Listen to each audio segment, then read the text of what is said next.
In exercise of the presidential prerogative vested in the head of state and government under Article 132 of the Constitution, as read together with Articles 152 and 155 of the Constitution, His Excellency the President has instituted portfolio rearrangements in his cabinet and in the ranks of principal secretaries. The presidential action promotes enhanced operational efficiency, institutionalizes the implementation of various ongoing groundbreaking reforms, better orients portfolio responsibilities with both national development plans as well as the needs of citizens, and introduces functional changes that shall make the relevant ministries and state departments more efficient and better able to deliver superlative services to the public. Therefore, the new portfolio responsibilities and changes made in the structure of government are as follows. 1. Transfer of functions and reconstitution of ministries. Pursuant to Article 132, Section 3B of the Constitution, the following reorganizations and transfers of functions are made. First department. The State Department for Arid and Semi-Arid Land has now been transferred to the Ministry of Public Service and Gender. 2. The State Department of Social Protection, Pensions and Senior Citizens has been transferred to the Ministry of Public Service and Gender. 3. The State Department of Special Programs is transferred to the State Department of Social Protection, Pensions and Senior Citizens Affairs, and this department will hereby be renamed as the State Department for Social Protection, Senior Citizens Affairs and Special Programs.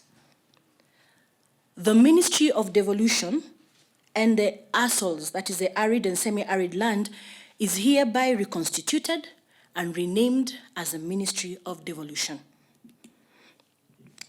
The Ministry of Public Service and Gender is hereby reconstituted and renamed as the Ministry of Public Service, Gender, Senior Citizens Affairs, and Special Programs.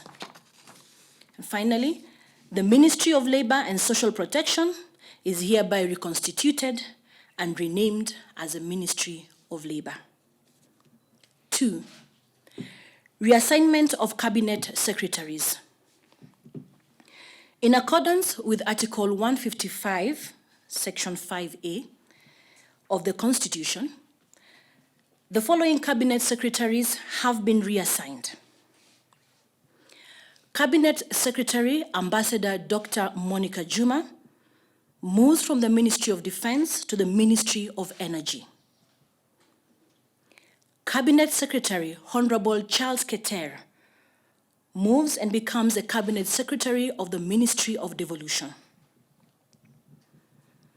Cabinet Secretary Honorable Eugene Wamalwa now takes over the Ministry of Defense.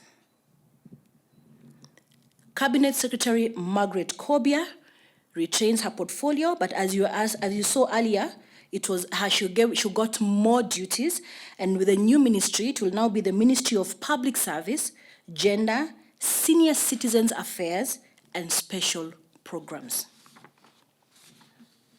3.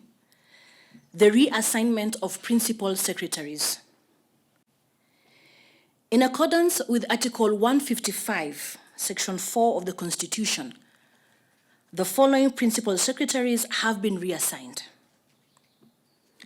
Principal Secretary Major General Retired Gordon O. Kihalangwa now becomes the Principal Secretary in the State Department of Energy. Dr. Engineer Joseph K. Njoroge now becomes the Principal Secretary of the State Department for Transport.